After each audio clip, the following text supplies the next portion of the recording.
This presentation is titled Protecting the Clara Barton National Historic Site, a Graduate Student's Perspective. All right. Okay, great. So, um, quick agenda. I just always like to kind of do this to give everybody an idea of what you can expect in this presentation. I'd like to start with providing kind of a brief overview of the site and preservation history. Most people on this call probably know most of this by now, but just so that everybody's on the same page, we'll start with that. And then I'm going to talk a little bit about my own involvement with the site and the impact of that involvement on my professional development. I could talk for even much longer than I'm going to today about this, as well as kind of the impact on my personal life, but I will touch on that a little bit at the very end. And I'll close with some of those reflections and some humble recommendations just for anybody that is on either side of the kind of mentor-mentee relationship, especially as a graduate student or recent grad. Okay, so this is a bit tongue-in-cheek. This is a timeline of the Clara Barton National Historic Site before my involvement. So these slides were borrowed from a presentation that Annie Gilliland of the National Park Service gave, so just credit her. So just to start, the site was built I'll go to the next page. The building itself was built on this site in 1891. And y'all can read. I'm not gonna read it for you, but it was built in 1891, and it wasn't actually used as the headquarters of the American Red Cross until 1897. So until that time, it was used as a warehouse for the American Red Cross. This was just another kind of interesting tidbit. Glen Echo, which is where the Clara Barton National Historic Site is located, was a streetcar suburb, was connected to the rest of DC with a trolley car, and so it made it kind of very convenient to get there and back. But also there was some more space to be able to store things and to move about and to organize relief efforts. So in 1897, Clara Barton herself moved into this site, and it actually, at that point, became the headquarters of the American Red Cross. But Clara Barton was not the only person that lived there. That's a kind of important point that really came out in some of our group's work, not to get ahead of myself in this presentation. But it wasn't just Clara Barton there doing all of this by herself. It was a whole community of people. And so it was Red Cross volunteers, including Dr. Julian Hubble, who was kind of Clara Barton's right-hand man, as well as hired workers from the nearby Black community of Gibson Grove, which Sarah, I loved that you were talking about your interest in labor history. I too have always found myself drawn to those stories, and so I think this is a really great place to tell that one. And after Clara Barton died, various people lived in the building. It was used as a boarding house, but eventually, a couple of very forward-thinking and people who were passionate about history, the Frank sisters, they decided that they wanted to convert this building into some kind of memorial to Clara Barton and her work. So, a couple of historic photos. If any of you have been to this site, you'll see that it has a porch or like a kind of covered porch. This is actually how the site looked during Clara Barton's time. It didn't have that porch. Um, and then just a picture from the inside of the dining room. I'm sure many of you have seen this photo before, but Clara Barton is on the right-hand side, the third from the front. I think she's always very recognizable. I could pick her out right away. So going back to this timeline, so that's kind of the brief, very, very brief history of this site before it became a historic site.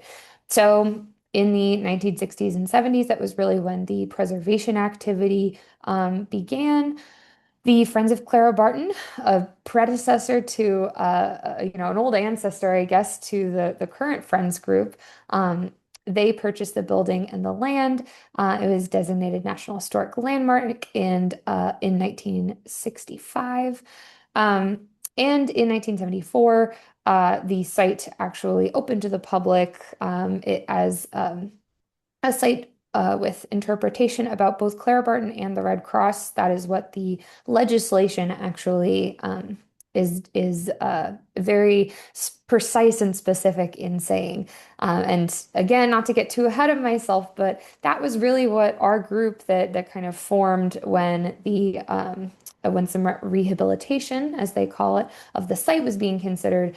Our group really pushed back against some of the changes that the Park Service wanted to make on the basis that they wouldn't be staying true to what the legislation, the enabling legislation, had said that this site should be about.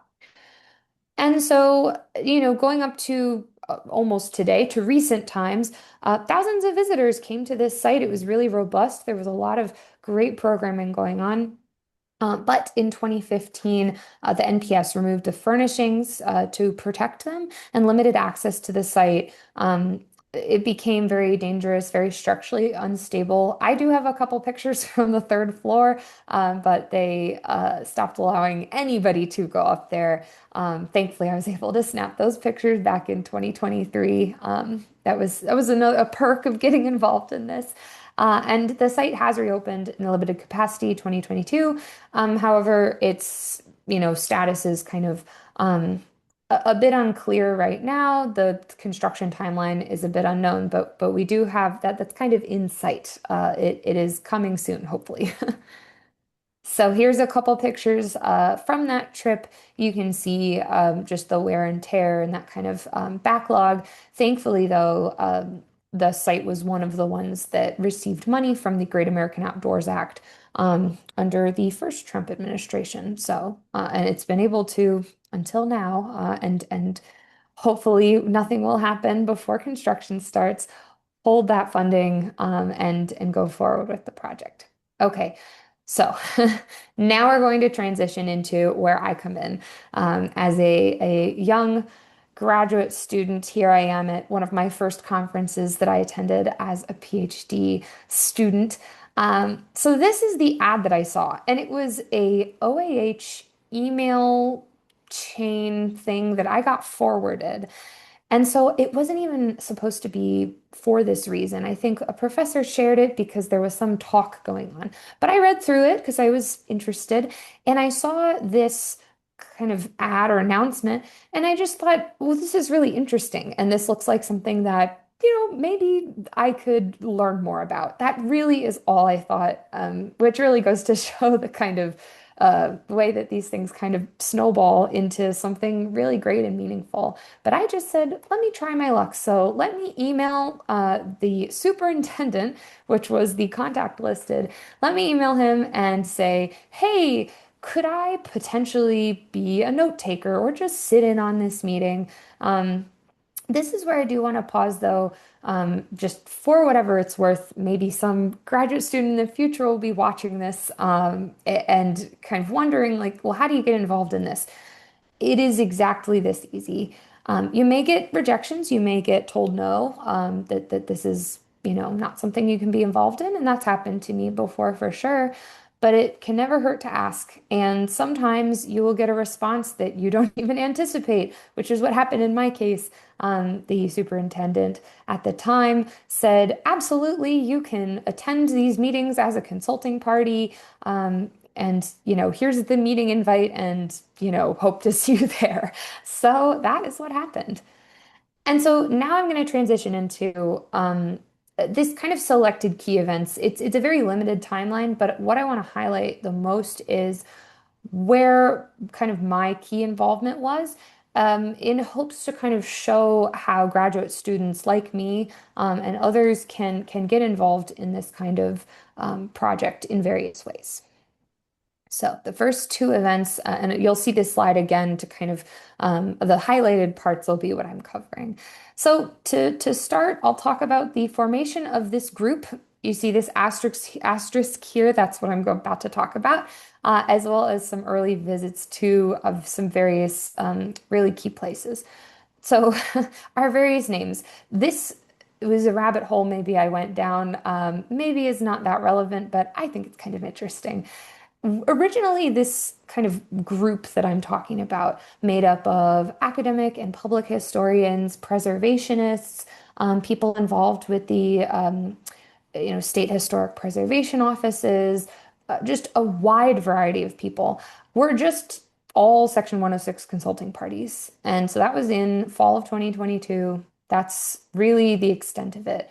However, with the park's proposal about what they wanted to do with the site, which included using much of the space for various activities, including costume storage, art and music classes, and the like, this group kind of took a step back and said, okay, I think that we maybe want to advise the Park Service to reconsider this proposal.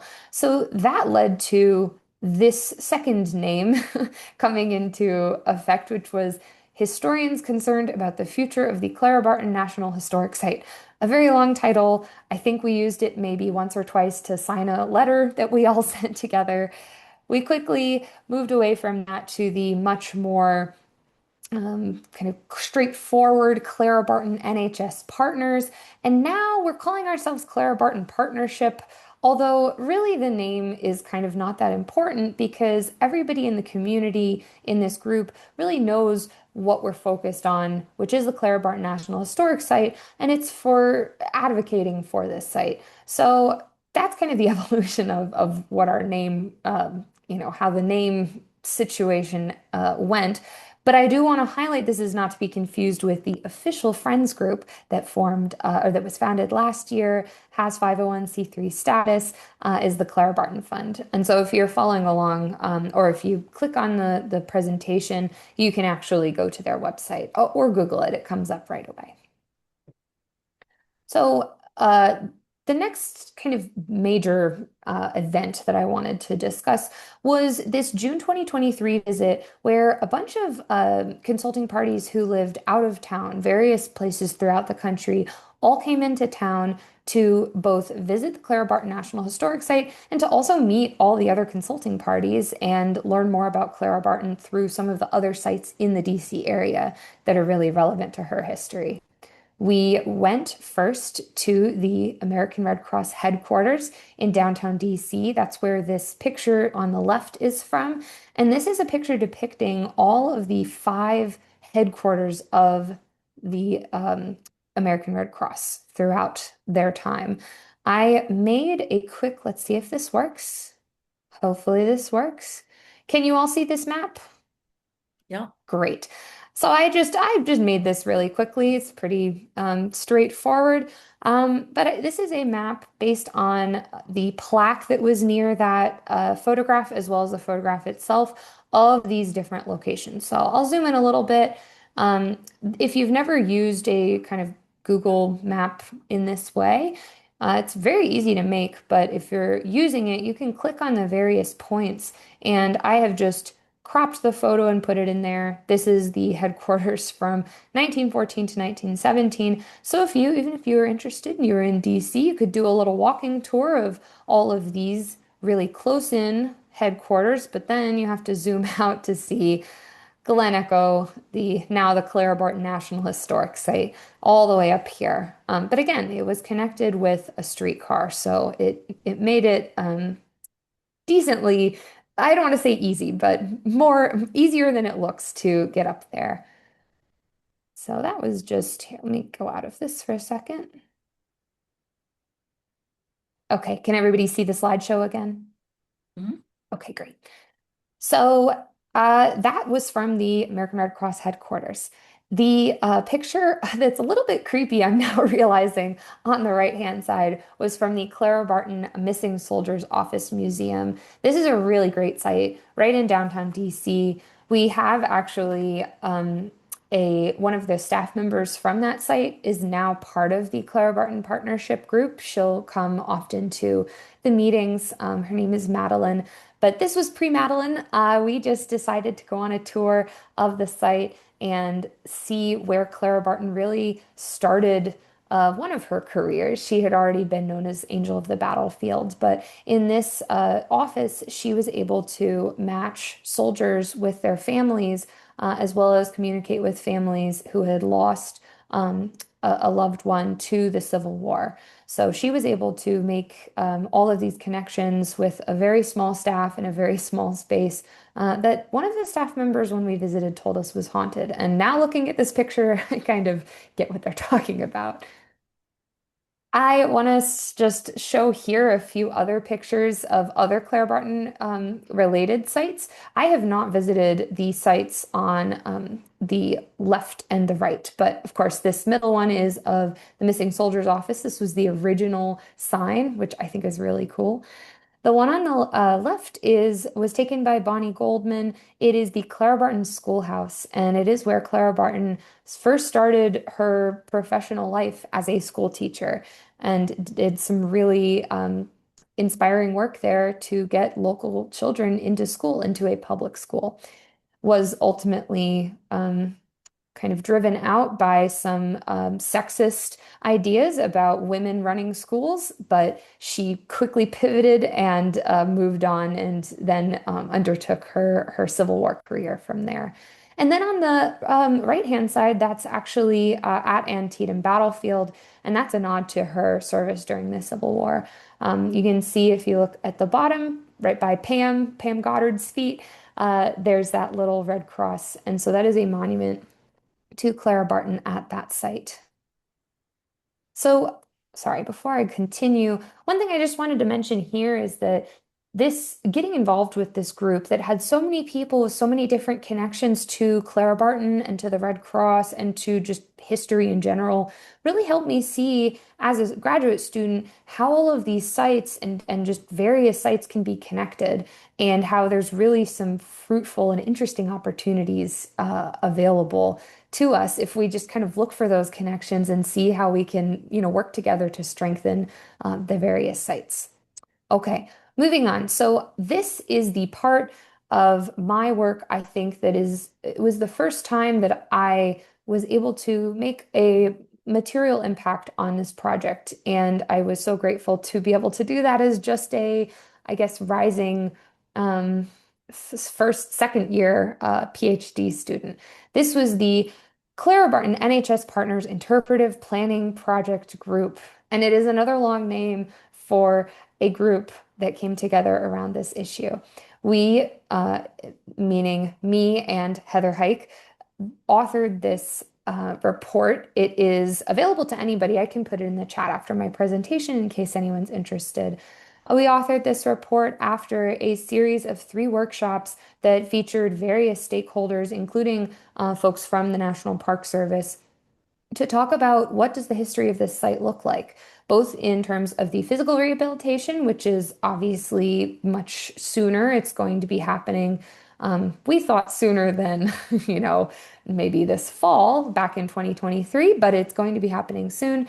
But then looking forward also at interpretive planning. So I pulled out a few quotes from this report that I just think highlight some of the successes we were able to have as well as some of the setbacks, and those were really instructive to me as well. So the first one, this group developed 3 major recommendations, providing lively research-based interpretation and education programming, encouraging several partnerships, and developing a women's history center at Clara Barton National Historic Site.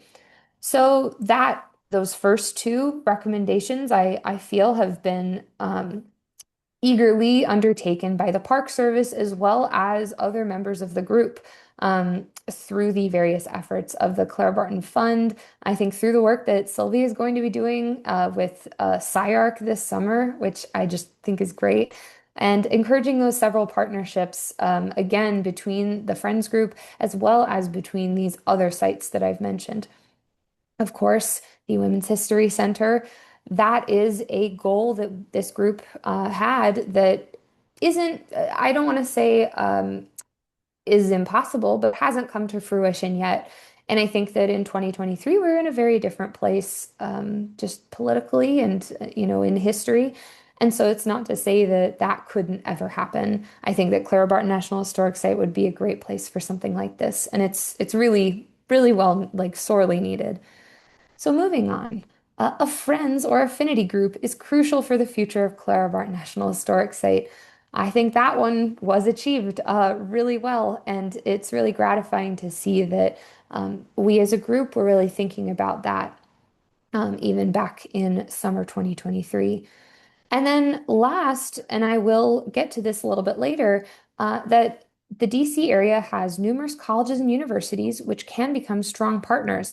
And I think that Georgetown is just one of those. I think that there's a lot of opportunities for other area colleges to get more involved, but I'll talk a little bit more about Georgetown's involvement in a few slides here. So this kind of key event is really maybe more relevant to me. And up to this point, maybe a lot of you are saying, well, I've heard most of this stuff. But this one is kind of this a short review of women's history sites. I'll go to the next slide so you can actually see what this is. This is something that I did to fulfill the minor field requirement for my PhD comprehensive exams. For those of you who don't know, these are examinations that every PhD student has to do in order to go from student to candidate in the case of Georgetown anyway. Typically, it involves some kind of reading list or multiple reading lists in my case, multiple essay exams that are either timed or you do it over the course of a semester or a year. But in Georgetown's case, you can do your minor field project as a project. You can make a syllabus, or in my case, what I did was make a story map based on women's history sites that I had visited with my husband for the most part. And we traveled all around. You can see on this map all around the kind of mid-Atlantic and Northeast to various sites that were both directly kind of dealing with women's history, as well as sites that weren't as straightforwardly about women's history necessarily, like the Woodrow Wilson House, for example. And I also tried to put in a mix of NPS sites as well as just non-affiliated, non-NPS affiliated sites. So I visited each of those sites. I had a criteria for how to evaluate them. And this was based on Dr. Heather Hike's technical leaflet interpreting the histories of American women. And so I took this kind of guideline and narrowed it down to some basic categories for how I would evaluate both the website for those that couldn't make it to those sites, as well as for the on-site elements of each of these places.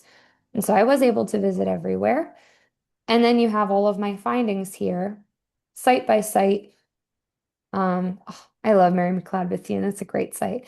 And you can scroll through and kind of see each of my write-ups as well as these background pictures. I also have at the very end some highlights. Oh, I'm going to scroll all the way down. Some highlights from each of the different sites in each of the different categories. So I'll go back to my presentation now. So this is, I think, an example of, there's the map again, of where I was able to really blend my interest in public history that had come up because I got involved with the Section 106 process, as well as academic requirements. And this is something I'll come back to at the end. It's kind of one of my, I guess, observations, which is that if you can blend these elements, you absolutely should. I think that more PhD programs should be encouraging this kind of public academic history overlap. But others have said that too. I'm not the first. But it was such a meaningful experience to me, both going to these places as well as evaluating them after the fact. Or, what elements can we take from each of these spots that would make somewhere like the Clara Barton National Historic Site even stronger.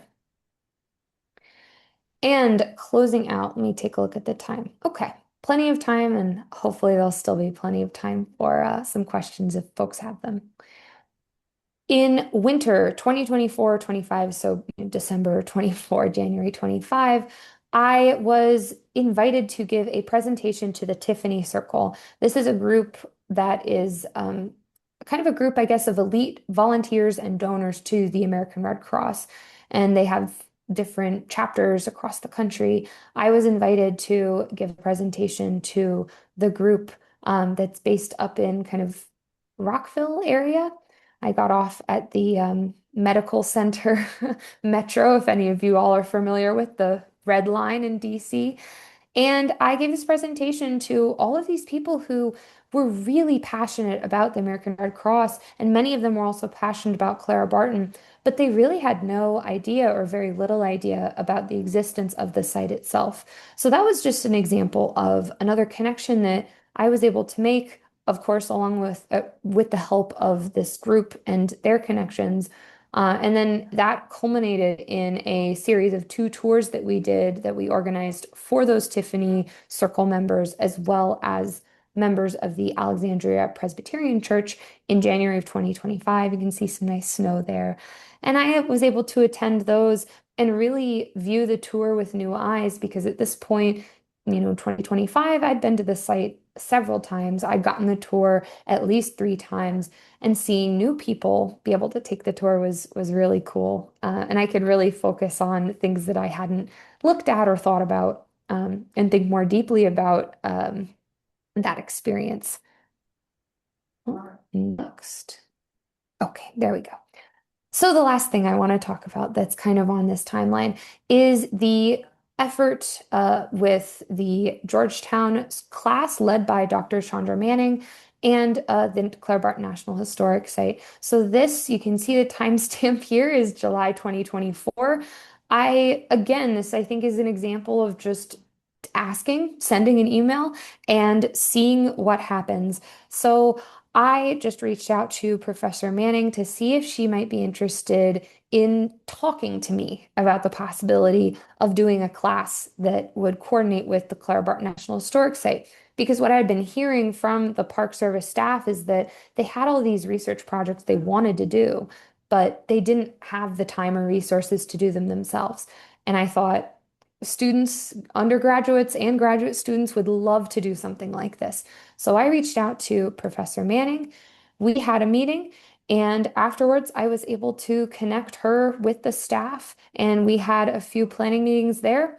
And that is where my role in this ends. Dr. Manning and the Park Service staff planned an amazing class that culminated in a really great presentation pictured here. Apologies if there's some noise coming over from the other room.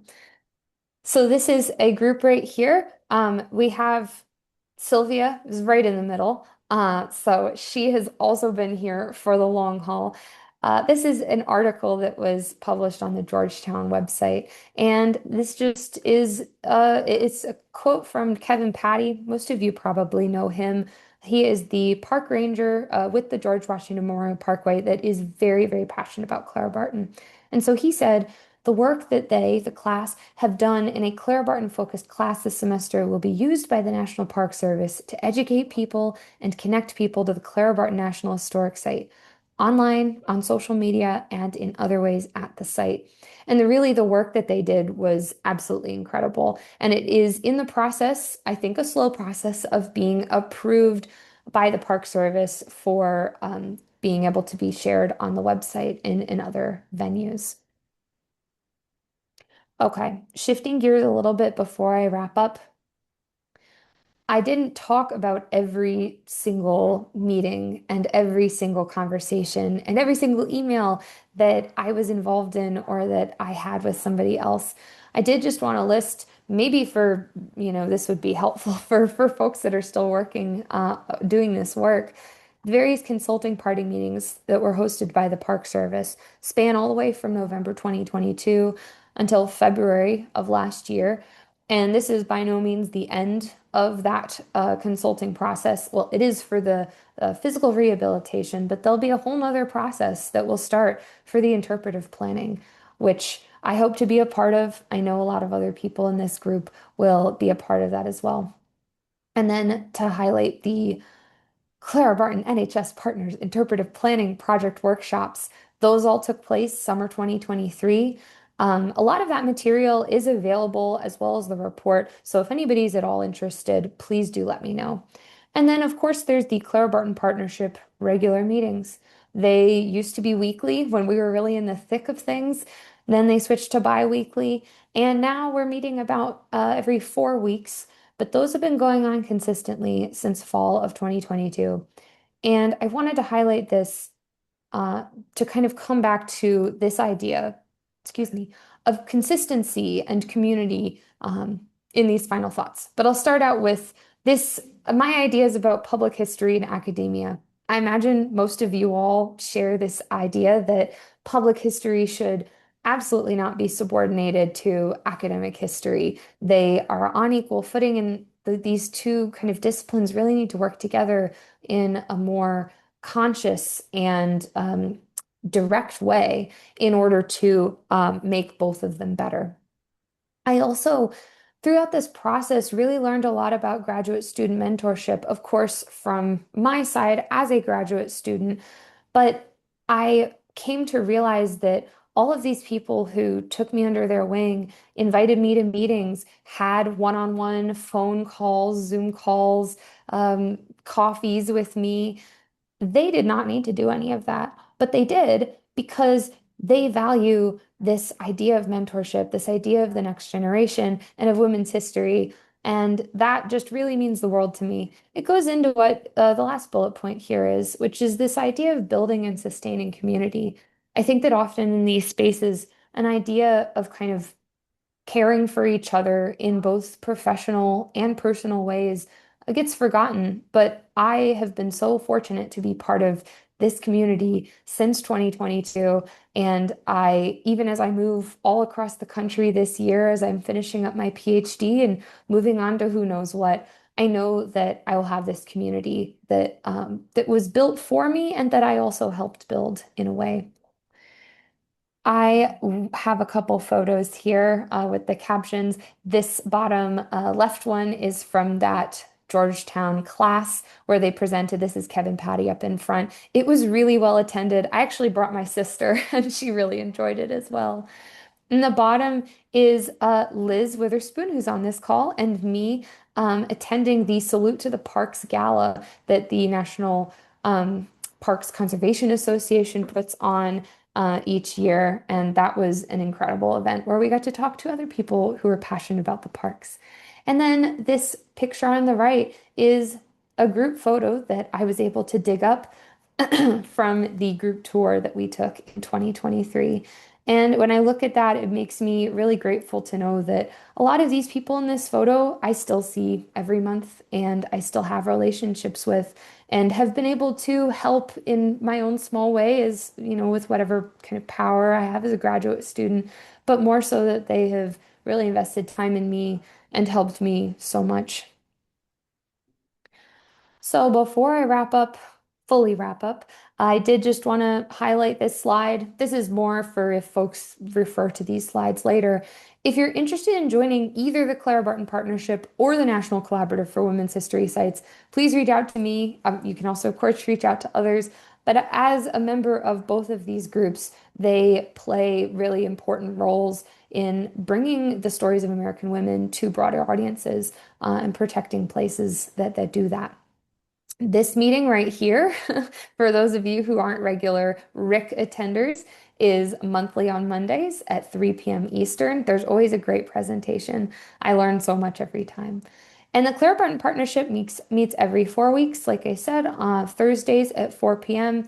Those meetings are also really great. And throughout the 4 years that I've been attending them, it's really gotten me and others through some hard times. And you all know what I'm talking about in these past 4 years. And then finally, if you want to learn more about the Barton Fund, which is the official friends group of Clara Barton National Historic Site, you can visit their website, or I'm sure you could talk to or message Liz or Elizabeth, who are on this call here. And so, one last thing that I wanted to really highlight is that I think as whenever you're in a position of relatively less power, I think many of us as women have probably felt this way. I know I've felt this way because of my age or because of my status as just a graduate student. When we're in these positions, there's still so much that we can do. And there's so much that we can do when we bind together and work together on various efforts that we care about. I think too that often as a graduate student, I was looking for a way to make a material impact. I am still in this very privileged position of having income and freedom to be able to focus on history and really advocate for things that I care about and think are important. And so this has been just the best way for me to channel that energy and that time and that talent that I've developed over these last 4 years. And so I will end by saying thank you to all. I love this quote here. In the gratitude is actually going to feature in my dissertation, which is really not that focused on the histories of American women so much, but they find their way in there, of course, due to this group. And so this photo is a treat from when I got to go up on that third floor and take that photo of those beautiful Red Cross windows. And so hopefully one day we will be able to go back into the building and see those windows ourselves and see rooms that are fully, decked out with all of Clara Barton's belongings and furniture, as well as interpretation about her life and the American Red Cross. So with that, thank you again, and I will end it here. Happy to answer any questions.